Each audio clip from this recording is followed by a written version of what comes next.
pour le message et le messager. Seigneur, merci pour ton serviteur. Merci pour nous qui allons entendre ta parole. Papa, nous sommes venus ici et nous nous attendons à toi. Papa, éternellement Dieu, mon roi, pas un d'amis, pas de personnes qui n'ont rien à faire. C'est des personnes qui te cherchent. Et nous sommes venus entendre ta parole. Parce que nous voulons marcher selon elle. Nous voulons obéir à ta voix. Papa, enseigne-nous, Père. Parce que nous savons que ta parole est la lumière qui éclaire notre sentier. Sans elle, nous marchons dans le noir. Père, bénis ton serviteur qui va nous l'apporter. Qu'il soit un instrument utile entre tes mains. Père, donne-nous de retenir et de pratiquer ce que nous allons entendre. La famille, guide-nous dans le nom de Jésus. Amen. Amen. Alors, pasteur, tu as toute la place. Alléluia, alléluia. Bénis le nom du Seigneur. On va donner toute la place aussi au Seigneur pour qu'il nous utilise. Amen. Alléluia. Alléluia. Que le nom, on va acclamer notre Seigneur Jésus parce que c'est lui qui a donné sa vie pour nous. C'est pour lui que nous sommes là aujourd'hui. Alléluia. Que toute la gloire Au nom de Dieu, gloire à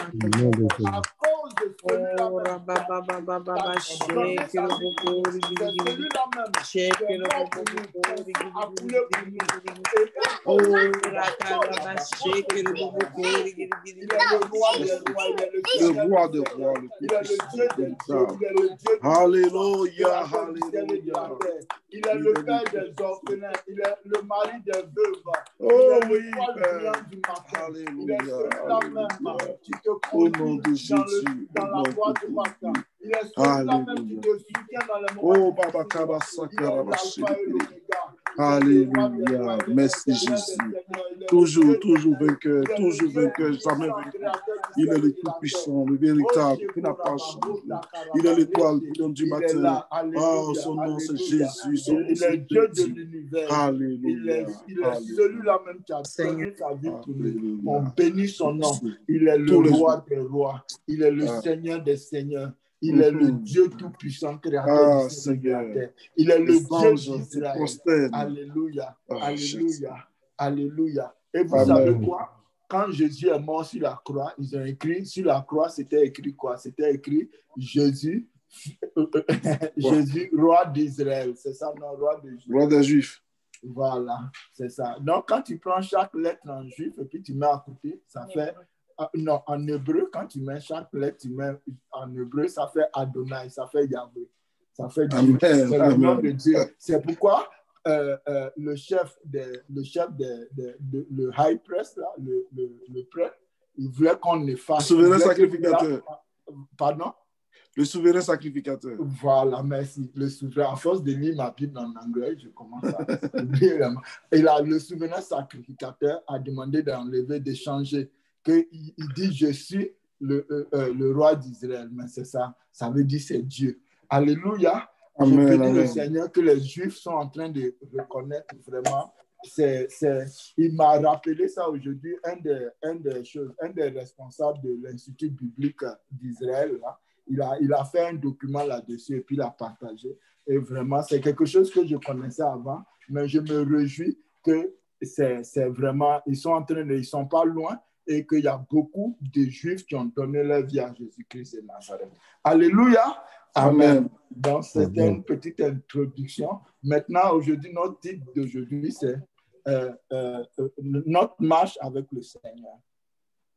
Notre marche avec le Seigneur, ça veut dire quoi? Notre marche avec le Seigneur est important. Dans quel état de cœur que nous marchons avec le Seigneur? Comment nous marchons avec le Seigneur? Et notre marche avec le Seigneur est guidée par sa parole, est guidée par la prière, est guidée aussi par nos activités que nous faisons. Mais comme pasteur Sylvain, il a déjà donné l'introduction. Ça veut dire quoi? Ça veut dire que le Seigneur, il est là. Malgré nos situations, il est toujours là. Alléluia. Amen. Amen. Donc, notre texte de base sera Matthieu 7, verset 7 à verset 12. On peut continuer encore, mais on va se focaliser là. C'est notre texte de base. Donc, je vais lire la parole de Dieu. Il dit, demandez et l'on vous donnera. Cherchez et vous trouverez. Frappez et l'on vous ouvrira. Car quiconque demande, reçoit. Celui qui cherche, trouve. Et l'on ouvre à celui qui frappe. Lequel de vous donnera une pierre à son fils s'il lui demande du pain?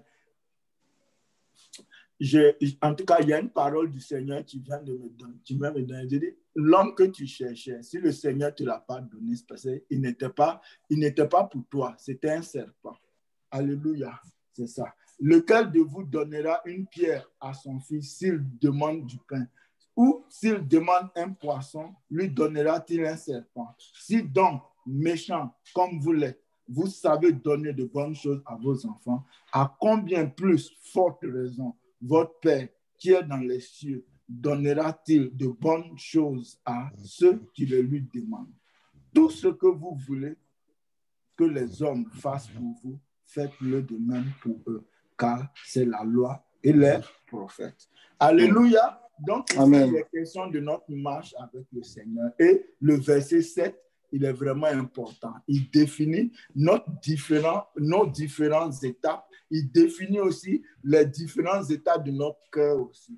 Il définit aussi notre relation avec Dieu. Il dit demandez et l'on vous donnera. Cherchez et vous trouverez. Frappez et l'on vous ouvrira. C'est important, il dit demandez et l'on vous donnera. Donc, quand tu demandes, le Seigneur dit demandez. Mais il y a une façon de demander, c'est important. On ne demande pas n'importe comment à Dieu. C'est important. Comme pasteur Sylvain dit, le Seigneur lui a dit de les ramener à lui, de les ramener à sa parole. Donc, quand tu demandes au Seigneur, il faut que ça soit en conformité avec sa parole. C'est important. Et quand on demande, il faut que ça soit... C'est pourquoi le Seigneur veut quoi? Il veut qu'on s'approche de lui d'un cœur pur, et d'un cœur sincère, d'un cœur entier. C'est pourquoi il faut demander aussi sincèrement. C'est important. Quand on prend le psaume 25, verset 1, on va prendre le psaume 25, verset 1 pour regarder un peu. Déjà, demander là, on peut ne même pas quitter ce soir ici. Enfin, juste sur le mot demander là, on peut ne même pas finir, mais on va essayer de grainer un peu ça, un peu plus rapidement que ça. Donc, psaume 25, verset 1. Il dit, Éternel, j'élève à toi mon âme. Donc, ça veut dire quoi? Éternel, j'élève à toi. Comme une sœur disait la dernière fois, il y a une position dans la prière. J'élève à toi mon âme. Il faut que ton âme soit élevée devant le Seigneur. Ça veut dire quoi? Ça veut dire qu'il faut qu'il n'y ait rien de caché devant lui. Rien n'est caché devant lui. Donc, il faut que ton âme soit déversée devant lui. Ça veut dire qu'il faut aller avec sincérité du cœur. Il faut aussi aller avec la volonté, parce qu'on ne peut pas demander à quelqu'un qu'on n'aime pas. Tu n'aimes pas quelqu'un et puis tu lui demandes quelque chose. Ça veut dire qu'il faut que nous-mêmes, on soit vraiment entiers devant lui. Il faut que notre vie soit entière devant lui. Parce que notre âme aussi représente notre vie sur la terre. C'est notre vie sur la terre. C'est pourquoi c'est l'âme qui sera jugée, condamnée, ou c'est l'âme qui va aller dans les cieux chez le Seigneur. C'est notre âme représente notre vie qui est sur la terre. Donc, notre vie ne soit pas, on ne doit pas avoir une vie cachée. Ça veut dire quoi? Ça veut dire qu'on ne doit pas avoir une vie qui marche avec le Seigneur et puis une vie de l'autre côté. Toute notre vie doit être devant le Seigneur. Pourquoi? Ça veut dire qu'il y a des gens, par exemple, par exemple, pour les enfants, pour sa famille, pour lui, il va se confier au Seigneur. Mais pour certains domaines de la vie, il va croire que le Seigneur ne s'intéresse pas à ça. Donc, il faut aller devant le Seigneur entièrement. Il nous connaît entièrement. Il faut vraiment lui faire confiance, entièrement confiance. Et il faut vraiment lui demander vraiment ce qui est dans notre cœur. Parce que lui, il est généreux, il est le pourvoyeur de toutes choses. Il est l'Éternel des armées. La preuve en est, il dit quoi? Toute chose lui appartient. C'est lui qui a créé la terre. Quand on va dans Genèse, il a créé tout. Il a réuni toutes les conditions favorables pour que Adam puisse vivre sur la terre. Alléluia. Donc, si lui, il a créé les étoiles, il a créé la lune, il a créé le soleil, il a créé la terre, il a mis les poissons dedans, juste pour que Adam vive. c'est pas juste peut-être quoi, une voiture que le Seigneur ne peut pas te donner. C'est pas juste un vélo que le Seigneur ne peut pas donner. C'est pas juste une guérison que le Seigneur ne peut pas faire. Il le fait. Il le fait. Donc, n'ayons pas peur de demander. Alléluia. N'ayons pas peur de demander. Dans le psaume 23, verset 1, qu'est-ce que le Seigneur dit? Il dit, l'Éternel est mon berger, je ne manquerai de rien. Alléluia. Donc, ça veut dire quoi? Demander, il faut demander aussi en fonction de ses besoins. C'est important. Il ne faut pas demander des choses inutiles au Seigneur. C'est pourquoi notre relation avec le Seigneur doit être une relation vraiment forte. Parce que c'est lui qui révèle nos vrais besoins dans nos corps. C'est lui qui révèle nos vrais besoins. Par exemple, tu n'as pas besoin d'avoir une Porsche, une Maserati pour aller au travail tous les matins. Non, tu n'as pas besoin de ça. Tu as besoin d'une simple voiture. Même si tu es à côté, peut-être tu as besoin juste de marcher. Peut-être que tu as besoin d'un vélo pour aller au travail. J'ai appris, en tout cas, quand j'étais en Suisse, j'ai appris vraiment l'humilité des Suisses. J'ai appris ça. Il dit, professeur d'université, il va en vélo au travail. Il a quoi? Peut-être 10 000, 15 000 par mois, et puis il va à vélo au travail. Il y en a même des fois, ils marchent pour aller au travail. Tu le vois. Tu vois, ils sont simples. Il a une petite voiture. Il prend des fois même, il gare sa voiture à la station de train. Il prend le train et va au travail. Donc, c'est vraiment, le Seigneur veut qu'on vive simplement. Simplement, ça ne veut pas dire qu'il ne faut pas avoir une belle maison. Ça ne veut pas dire qu'il ne faut pas avoir une belle voiture. Mais il ne faudrait pas que ça soit du superflu. Ça veut dire que quand on demande au Seigneur, ce n'est pas pour se vanter. Ce n'est pas pour faire du tapage. Mais quand on demande, l'Éternel est mon berger, je ne manquerai de rien. Ça veut dire que c'est lui qui comble nos besoins. Donc, quand on demande, c'est en fonction de ce qu'on a besoin. Alléluia. Notre besoin aussi relève de notre marche avec lui. Relève aussi de ce à quoi il nous a appelés. Par exemple, s'il t'a appelé à faire comme pasteur Simon, il a appelé à faire le culte, il va prier le Seigneur par rapport à l'œuvre de Dieu qu'il lui a accordée. Il y a des choses dont il a besoin, donc il va demander. Donc, c'est pourquoi on est réunis ici. Ma soeur X, ma soeur Y, bon, elle a certainement des besoins en fonction de ce que le Seigneur lui a donné de faire. Donc, on n'a pas forcément tous les mêmes besoins, mais on a les mêmes besoins de base concernant le besoin physiologique. On a besoin de s'habiller, on a besoin d'une maison. Si on est en Occident, on aura forcément besoin, bon, dépendant de où on vit, on aura besoin d'une voiture, on aura besoin d'un travail pour avoir un salaire, pour vivre. Donc, le Seigneur dit, demandez, il est notre berger. Donc, il dit, l'Éternel est mon berger, je ne manquerai de rien. Donc là, il y a une condition. Est-ce que pour ne manquer de rien, il faut qu'il soit ton berger? Alléluia. Amen. Il faut qu'il soit ton berger d'abord. Parce que est-ce qu'il est ton berger? Il faut te poser la question. Maintenant qu'il est ton berger, est-ce que dans tous les départements de la vie, dans tous les aspects de ta vie, est-ce qu'il est ton berger? C'est important. Parce que le Seigneur dit de lever à lui ton âme. Ça veut dire que ton âme, là, c'est ta vie. Ça veut dire rien de caché. Même deux fois, même, tu veux habiller ton enfant, tu veux te raser même, tu veux acheter quelque chose, deux fois même, tu lui poses des questions et puis il te répond.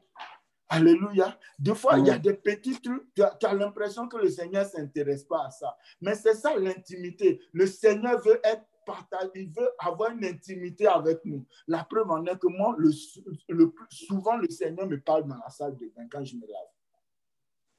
Ça veut dire quoi? C'est un symbole. Ça veut dire qu'il recherche une intimité avec nous.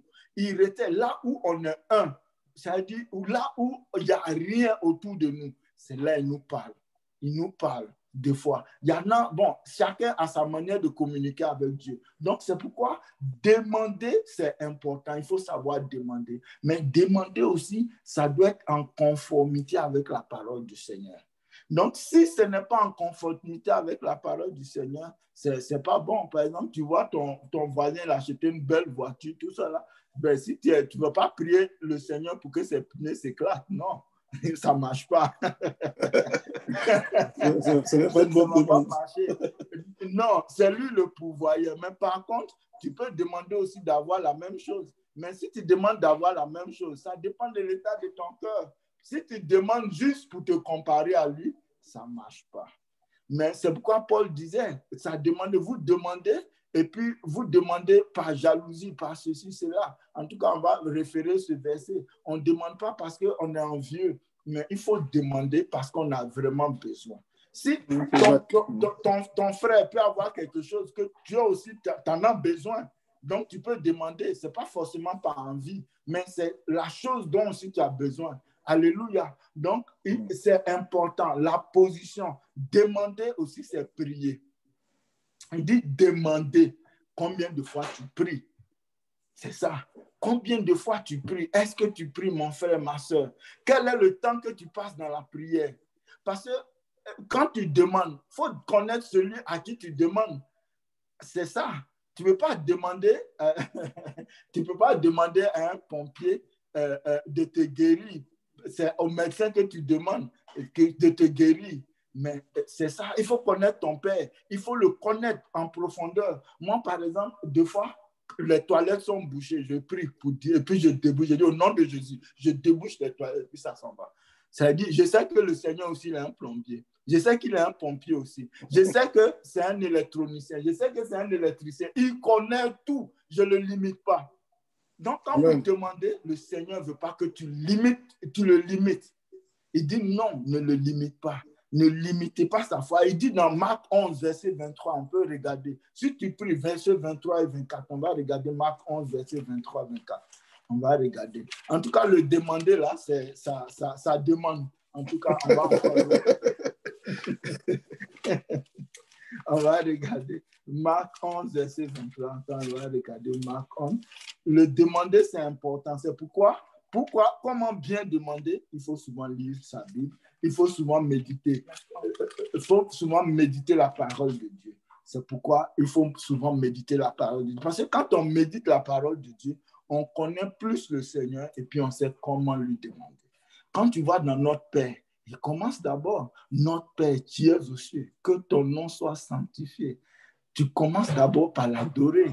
Tu commences d'abord par te soumettre à lui. Tu commences d'abord par lui montrer que tu es son fils. Tu commences, tu dis notre Père d'abord, parce que le Seigneur est ton Père. Tu demandes à ton Père. Il faut réaliser que celui à qui tu demandes, c'est ton Père. Donc, si c'est ton Père, si tu lui demandes un poisson, il ne va pas te donner un serpent. Alléluia. Je disais à un frère pour le mariage, et il y a quelque chose des relations qui n'ont pas tellement fonctionné. Je lui ai dit, si tu as prié et que les relations n'ont pas marché avec la fille, ça veut dire que c'est clair. Le Seigneur dit que si tu lui as demandé et que tu ne lui as pas, il ne t'a pas donné, ça veut dire certainement que c'est un serpent. Ce n'est pas forcément qu'elle est mauvaise, mais c'est que les relations entre vous ne seront pas bonnes, ça va t'empoisonner. Malheureusement, il y en a qui ne coupent pas cela. On va regarder Marc 11, verset 21. Il dit, je vous le dis en vérité, si quelqu'un dit à cette montagne, ôte-toi de là et jette-toi dans la mer, et s'il ne doute point en son cœur, mais croit qu'il dit arrive, il le verra s'accomplir. Donc, il parle de la montagne. Une montagne, c'est une grande portion de terre. C'est pour nous montrer quoi? Montrer qu'il faut lui faire confiance. Et quand tu lui fais confiance, il n'y a pas de limite à ça. Alléluia. Et on va dire, il dit, demandez et l'on vous donnera. L'on vous donnera. C'est vrai que tu peux demander à n'importe qui, mais c'est le Seigneur qui donne. Il faut savoir ça. C'est le Seigneur qui donne. Il peut passer par quelqu'un, il peut passer par une autre personne, il peut passer même par tes ennemis pour te donner. Il peut même te donner directement. Et directement, il y en a même qui ont reçu des visites des anges. Il y a une sœur même qui avait témoigné qu'ils avaient besoin d'argent. Et puis, il y a un homme, on ne le sent même pas où il vient. Il a tapé et puis il a demandé, est-ce que vous avez besoin de quelque chose? Et puis, il avait donné la chose, il est parti. Ces gars-là, ils ne l'ont jamais revu. Donc, c'est important. C'est important. C'est le Seigneur qui donne. Même si c'est un homme, une femme qui vous donne, le Seigneur utilise les personnes pour vous donner. Alléluia. Il faut réaliser qu'on a reçu quelque chose, comme il dit, l'on vous donnera. Donc, quand tu as reçu quelque chose, il faut rendre grâce à Dieu. Parce que c'est lui qui donne véritablement. Mais ça ne veut pas dire qu'il ne faut pas mépriser celui qui t'a donné. C'est vrai, il faut dire merci. Mais le merci, il faut aussi rendre grâce au Seigneur parce que c'est lui qui appelle les hommes et les femmes pour donner. La preuve en est qu'il dit quoi dans Ésaïe 46, verset 11, il dit quoi? C'est lui qui appelle un oiseau de l'Occident pour accomplir sa volonté. Il appelle un oiseau de l'Occident pour accomplir sa volonté. C'est ça. Ça veut dire que le Seigneur, il est fort. Il appelle un oiseau de l'Orient. Il dit, c'est moi qui appelle de l'Orient un oiseau de proie d'une terre lointaine, un homme pour accomplir mes desseins. Je l'ai dit et je le réaliserai. Je l'ai conçu et je l'ai exécuté. Ça veut dire que deux fois même, ce n'est pas possible. S'il appelle quelqu'un de loin, ça veut dire qu'à côté, il n'y a pas quelqu'un qui peut utiliser. Donc, il appelle quelqu'un de loin. Non, ça veut dire que le Seigneur peut tout faire. Il peut venir appeler quelqu'un en Australie pour aller peut-être quelque part en Angleterre ou en Afrique pour juste parler un peu, pour parler à quelqu'un pour son salut. Alléluia, parce que les gens qui sont à côté, on leur a parlé, ils n'ont pas écouté. Donc, il appelle quelqu'un de loin. Alléluia. Donc, c'est ça. Et c'est ça. Et demandez et l'on vous donnera. C'est ça. Donc, quand lui, il dit, demandez et l'on vous donnera. Il est dit, c'est lui qui a dit. Demandez, comment tu sais qu'on te donnera? Mais parce que c'est le Seigneur qui a dit. C'est simple. Il a dit. Donc, quand il a dit, ça va se passer. Alléluia. C'est ça. On doit faire confiance au Seigneur. C'est parce que c'est par la foi que nous sommes agréables au Seigneur. C'est important. C'est par la foi. Parce que la foi, la définition de la foi, c'est la confiance. C'est la confiance que tu mets dans quelque chose. C'est la confiance que tu mets en quelqu'un. Mais nous, on a décidé de mettre notre confiance en Dieu. Alléluia. Et cette confiance-là, elle est primordiale. Elle définit notre marche avec le Seigneur. Et cette confiance qu'on met avec le Seigneur transparaît dans notre vie, transparaît dans nos relations. Ça transparaît partout, dans tous les départements de nos vies. Alléluia. Amen. Il dit, et c'est un état aussi demandé. Ça veut dire qu'on est enfant. Quand l'enfant naît et puis le bébé, il demande toujours biberon. Et puis quand il n'a pas le biberon, il crie, waouh, waouh, il crie. Donc c'est ça, il demande seulement. Mais il ne faut pas aussi être des bébés pour toujours demander. Il faut aussi chercher à plaire à Dieu. Alléluia. Il faut aussi chercher à plaire à Dieu. Ça fait aussi, c'est une façon de demander comment tu peux plaire au Seigneur. C'est en marchant selon sa parole. Il a dit quoi? Il a dit pour tous ceux qui l'ont reçu, pour tous ceux qui ont cru en son nom, il a donné le pouvoir de devenir enfants de Dieu. Mais les enfants de Dieu, comme Jésus dit, c'est ceux qui marchent selon la volonté de son Père. Alléluia. Et selon la volonté de son Père. Donc, quand il dit selon la volonté du Père, ça veut dire qu'il y a des fils. Alléluia. Donc, il faut toujours, quand on demande, il faut savoir qu'on est enfant de Dieu. C'est important. Il dit, et vous cherchez et vous trouverez. Comment il faut chercher? Il faut chercher avec foi. C'est important. Parce que quand il faut chercher, quand quelqu'un cherche du travail, quelqu'un cherche quelque chose, il doit mettre sa confiance au Seigneur. Comme Pasteur Sylvain le dit souvent, ce n'est pas forcément ta compétence, ce n'est pas ta compétence que Dieu regarde. Mais Dieu, il regarde tes besoins. Tu as besoin d'un emploi. Et c'est lui qui donne les compétences. C'est lui qui donne l'intelligence. C'est lui qui donne le savoir. Donc, quand on cherche, on doit compter sur le Seigneur. On doit compter. C'est aussi notre étape aussi dans la marche avec le Seigneur. Souvent, on est de maturité, on passe à l'adolescence dans la marche avec le Seigneur. On passe dans l'adolescence, mais on ne connaît pas trop, on cherche. Souvent, on ne maîtrise pas trop la parole de Dieu, mais on cherche. Mais Dieu nous aide. Dieu nous aide. C'est pourquoi, pour mieux chercher, il faut beaucoup lire la parole de Dieu. Il faut se familiariser. Il faut côtoyer son pasteur local. Il faut fréquenter son assemblée locale. Il faut fréquenter les frères et les sœurs. C'est dans cela aussi qu'on apprend. Dans la prière, dans la lecture de la Bible, ça guide aussi notre recherche. On ne peut pas chercher n'importe comment. Non. On ne peut pas chercher n'importe comment. Tu ne peux pas chercher, tu ne peux pas aller commencer à lire des livres bizarres. Tu cherches du travail, bien tu cherches à créer une entreprise, et puis tu commences à... Je me souviens que j'étais sur Internet, YouTube, je regardais quelque chose là. Et on me faisait une publicité, il y a une femme qui faisait dire, oui, il y a quelqu'un qui lui a donné une bague, Elle a commencé à avoir la promotion, elle a commencé à faire ceci. Le chrétien n'est pas dans ce genre de choses, de ces bagues, de ces méthodes bizarres. Non, il faut reconnaître les voies de Dieu dans notre marche avec le Seigneur. Il faut faire le tri. Quand on cherche, il faut savoir chercher. Il faut chercher avec les moyens de Dieu. Il faut chercher avec la parole de Dieu. Il faut chercher avec les moyens qu'on a, avec les moyens que Dieu nous a donnés. Il a dit à Gédéon, va avec la force que tu as.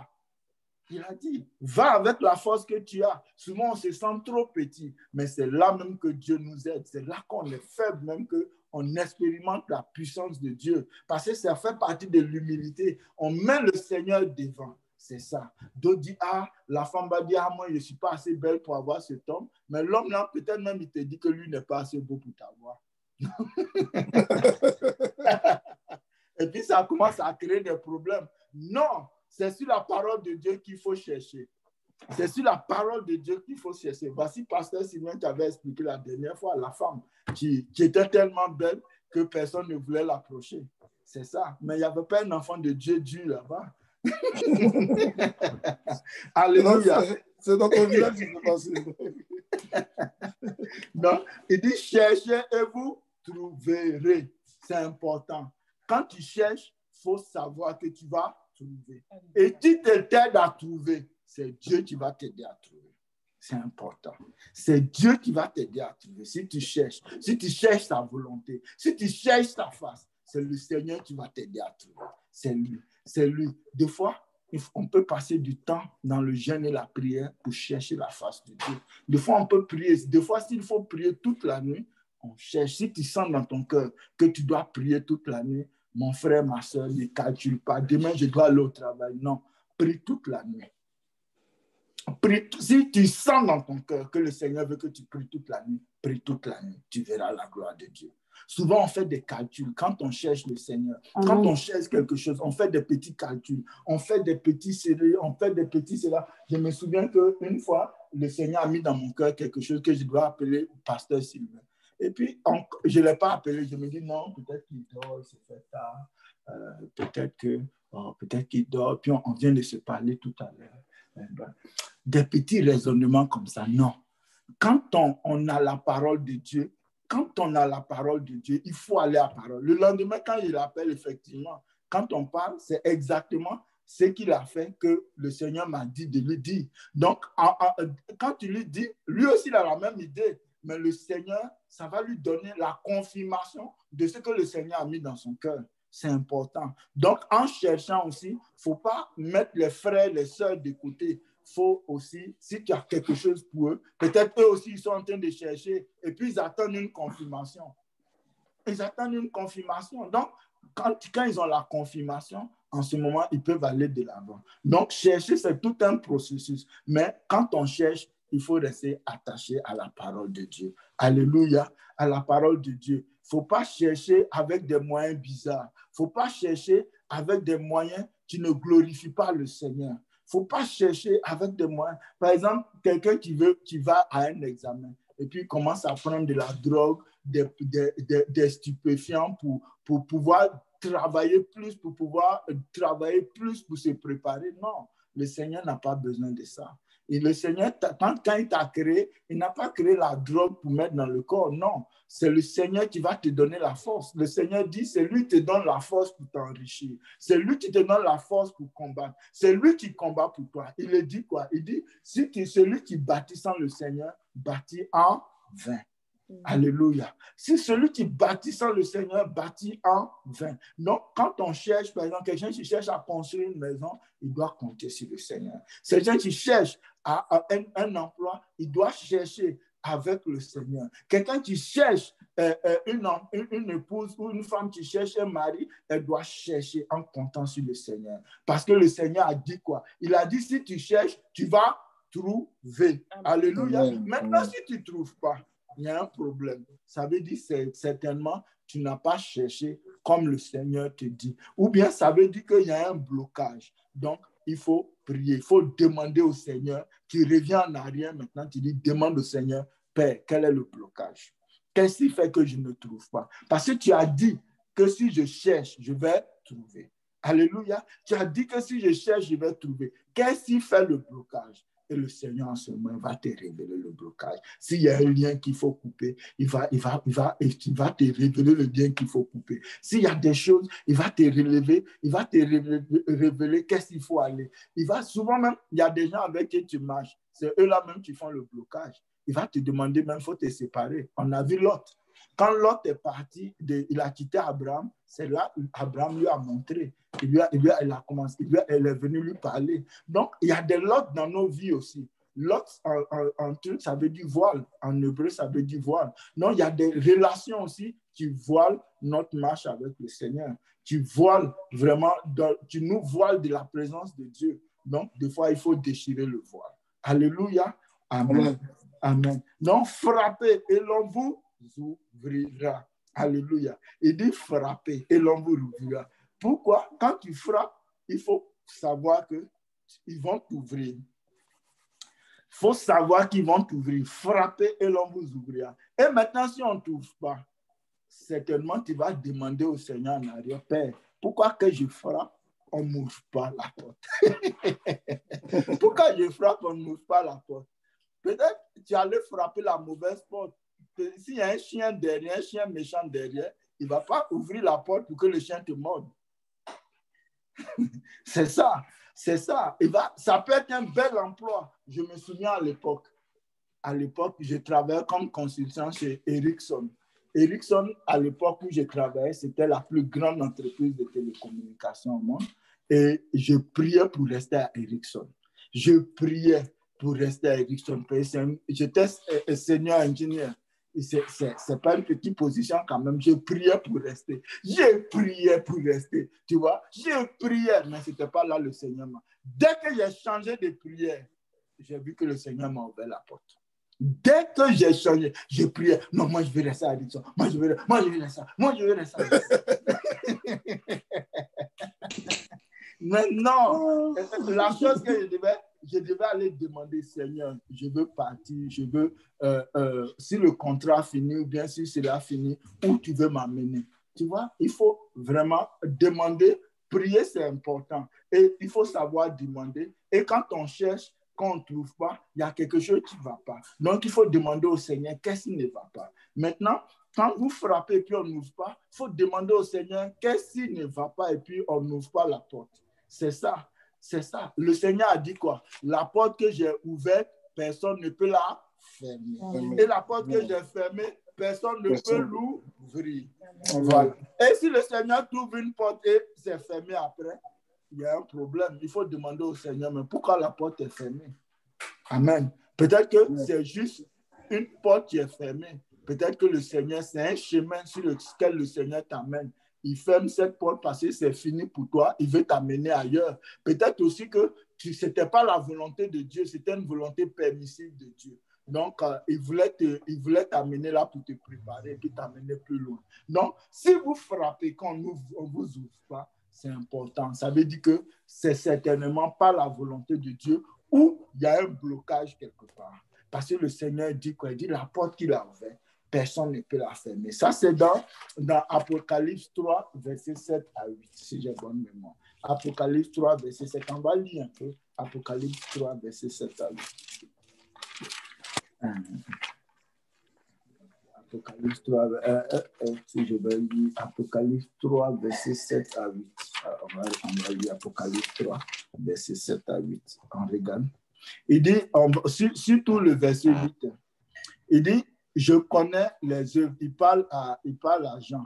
Je connais tes œuvres. Voici, parce que tu as peu de puissance et que tu as gardé ma parole et que tu n'as pas renié mon nom. J'ai mis devant toi une porte ouverte que personne ne peut fermer. Donc, vous voyez, c'est aussi notre relation avec Dieu. Il dit, je connais tes œuvres. Voici, parce que tu as peu de puissance et que tu as gardé ma parole. Donc, c'est important qu'on garde la parole de Dieu. On marche avec Dieu parce qu'il sait qu'on a peu de puissance. Comme Gédéon, il dit, je suis petit, je suis le plus petit de ma famille est la plus faible de la tribu, etc. Mais c'est dans ça que Dieu travaille. Il dit, je sais que tu tu as peu de puissance. Nous le savons. Nous savons. Et quand on demande, il faut savoir que ce n'est pas nous-mêmes qui pouvons accomplir. Mais nous devons compter sur Dieu. Et il dit, et que tu n'as pas renié mon nom. Donc, en cherchant, est-ce que dans la recherche, est-ce qu'en frappant, en demandant, est-ce qu'on a renié le nom de Dieu? Par exemple, tu vas chercher un travail, tu es une femme, et puis le monsieur voit que tu es très belle, et puis il commence à te faire la cour, et puis il te fait comprendre indirectement que si tu sors avec lui, tu auras l'emploi. Non. Et si tu cèdes, ça veut dire que tu as renié le nom du Seigneur. Parce que tu crois que c'est ce monsieur qui va te donner l'emploi. Non, ce n'est pas lui. Ou bien la femme, elle voit que le gars est beau, tout ça là, et elle essaie de faire, n'est pas mariée, elle cherche un mari depuis longtemps, et puis elle voit le gars, il est vraiment bien, elle essaie de lui faire quelque chose, la cour. Non, s'il cède, ça veut dire qu'il a régné au Seigneur. Ce n'est pas elle qui donne l'emploi, c'est le Seigneur qui donne l'emploi. Alléluia. Il n'a pas régné le nom. Il dit, j'ai mis devant toi une porte ouverte. Donc, quand on garde la parole de Dieu et on reconnaît que c'est Dieu qui a accompli les choses pour nous et on ne renie pas son nom, lui, il garde une porte ouverte devant nous que personne ne peut fermer. Alléluia.